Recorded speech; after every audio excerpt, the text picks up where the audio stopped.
Good morning student. आज हम अपने BSTC सेकेंड ईयर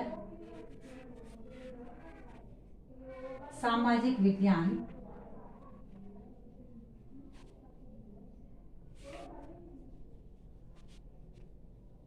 इसमें हमारी जो यूनिट 7th है, इकाई 7,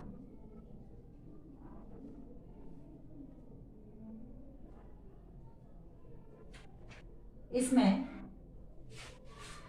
सामाजिक और राजनीतिक जीवन का अध्ययन में हमने लिया था औपनिवेशिक शिक्षण में नागरिक शास्त्र। हमारा जो टॉपिक चल रहा है औपनिवेशिक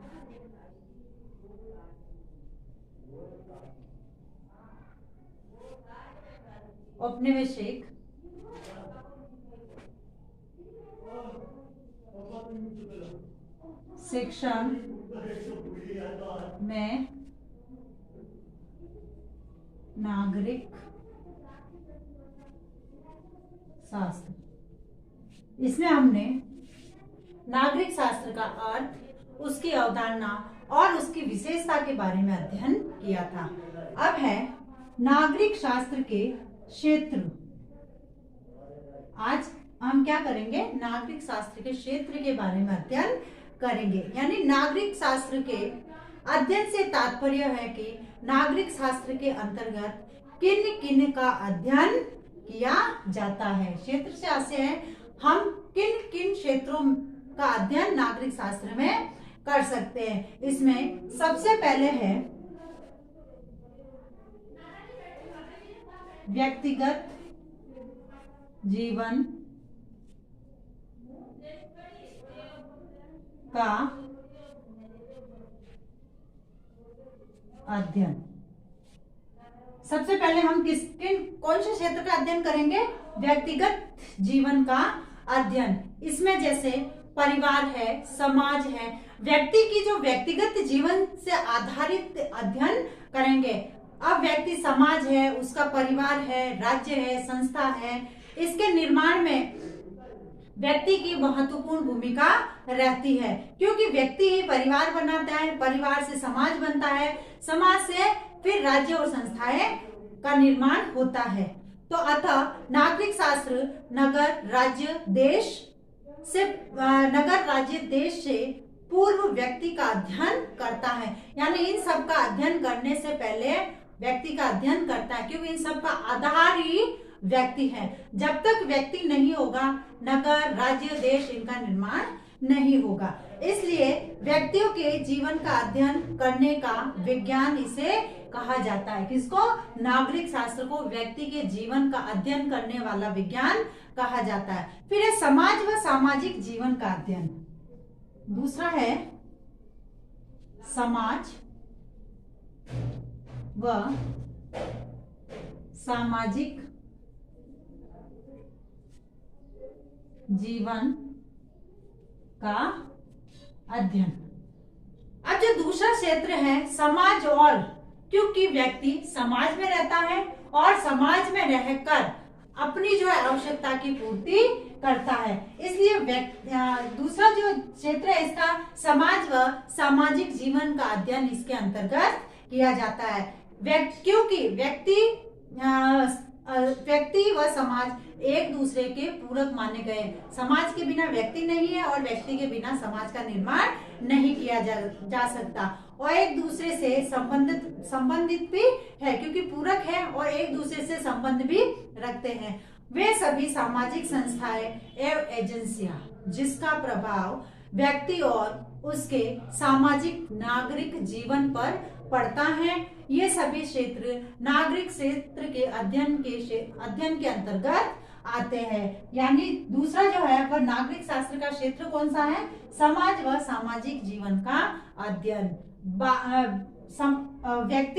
व्यक्ति से समाज में रहने वाले जो उनका सामाजिक जीवन है उसका अध्ययन नागरिक शास्त्र में किया जाता है। तीसरा है पास पड़ोस।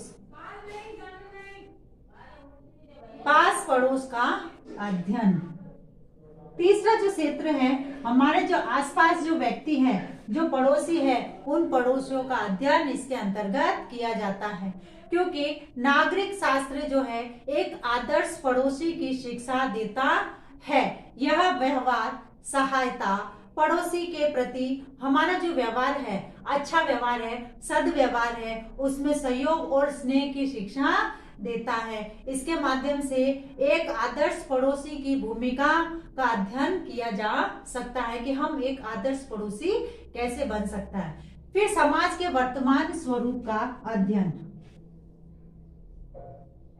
समाज के वर्तमान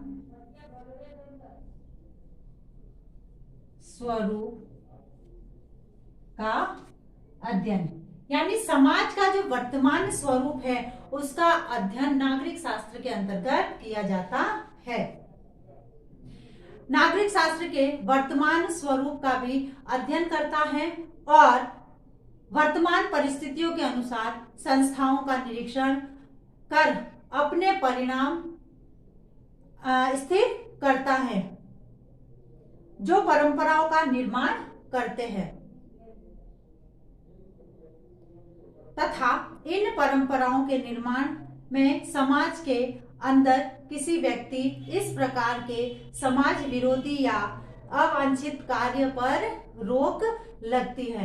यानी समाज में रहने वाले जो व्यक्ति है, जब उनका अध्ययन किया जाता है तो वर्तमान स्थिति का स्वरूप जो है उसका भी अध्ययन किया जाता है, और समाज में यदि कोई अवांछित कार्य कर रहे हैं तो उनको रोका जाता है। उसके बाद है राज्य का अध्ययन।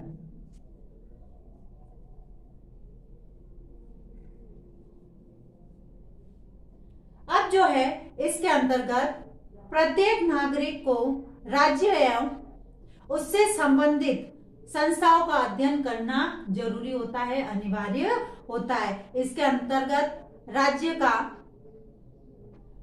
के संस्कार, इनका संबंध, राज्य के नागरिकों को जो प्राप्त अधिकार है, उनके कर्तव्य हैं, इन सब के बारे में अध्ययन नागरिक शास्त्र के द्वारा ही विद्यार्थी जो है कर सकते हैं और उनके लिए आवश्यक भी है, क्योंकि इसके माध्यम से उनके जो हमारे व्यक्तियों के जो अधिकार है, नागरिकों के जो अधिकार है, उनके जो कर्तव्य है, उसके बारे में पता चलता है। फिर अंतरराष्ट्रीय अध्ययन।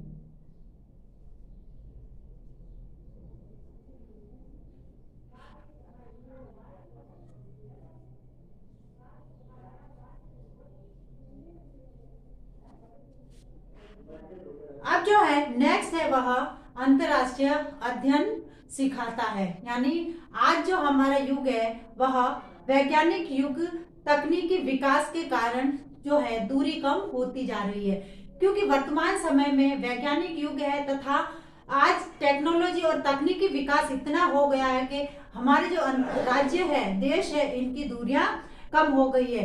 निरंतर ऐसे माध्यमों का विकास हो रहा है जिसके माध्यम से विश्व के किसी भी भाग का हम सदृश्य अवलोकन कर सकते हैं, यानी घर बैठे हम किसी भी क्षेत्र को देख सकते हैं, उनका अवलोकन कर सकते हैं और उनसे संबंध स्थापित कर सकते हैं। जैसे इंटरनेट वगैरह है, टेलीफोन है, टेलीविजन है, इनके माध्यम से हम जो है देश विदेश की खबरें भी देख सकते हैं, उनसे जुड़ भी सकते हैं और प्रत्यक्ष अवलोकन भी कर सकते हैं। पूरे विश्व की विभिन्न घटनाओं में सभी देश प्रभावित होते हैं, जैसे सुनामी, समुद्री लहरें कुछ देशों में आई, लेकिन इसका प्रभाव पूरे विश्व पर पड़ा।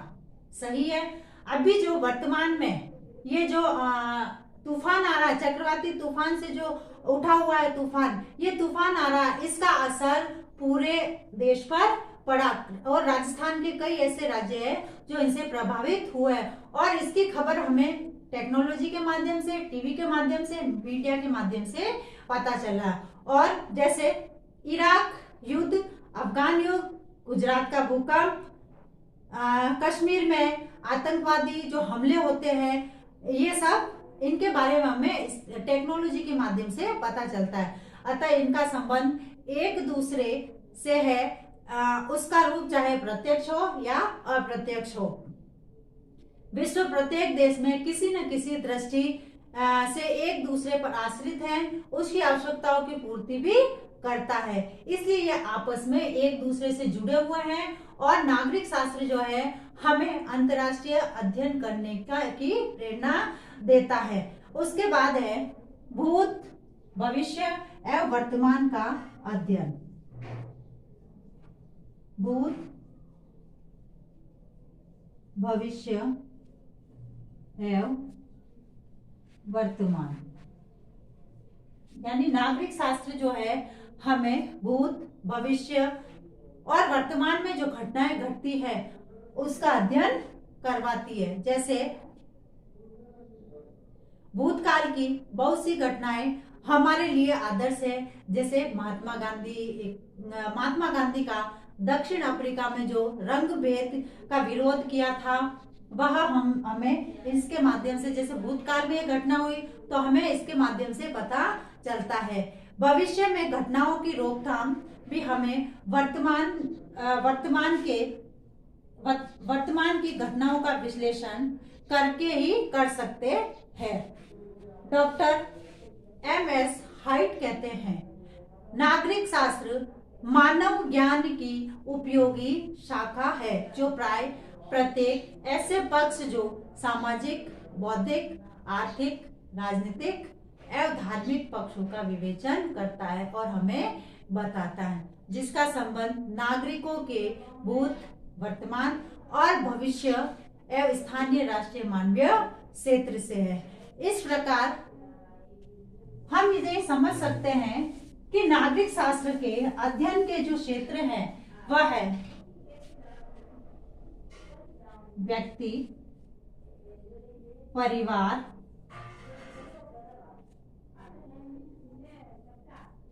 पड़ोसी, स्थानीय,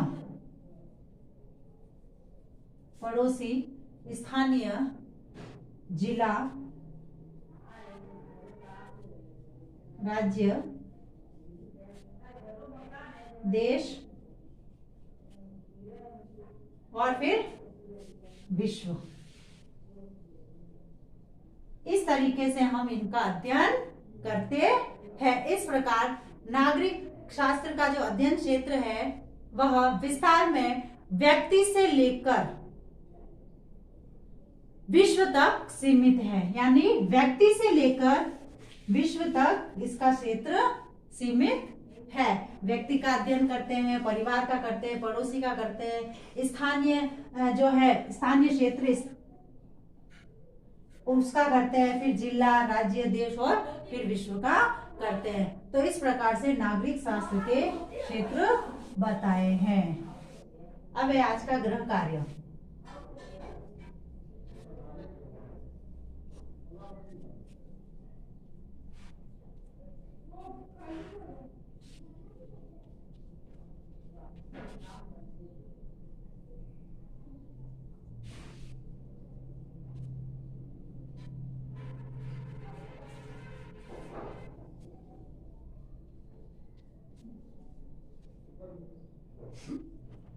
नागरिक शास्त्र के कौन कौन से क्षेत्र हैं। अब एक विशेष बात, जैसे कि हम सभी जानते हैं कि ये जो टाइम चल रहा है वह उसमें कोरोना जैसी भयंकर महामारी फैल रही है। इससे बचाव हेतु हमें कुछ उपाय करने हैं। हाथों को सैनिटाइज करना, मुंह पर मास्क लगाना, सोशल डिस्टेंस का ध्यान रखना और अनावश्यक रूप से घर से बाहर नहीं निकलना। स्वस्थ रहे, सुरक्षित रहे। धन्यवाद।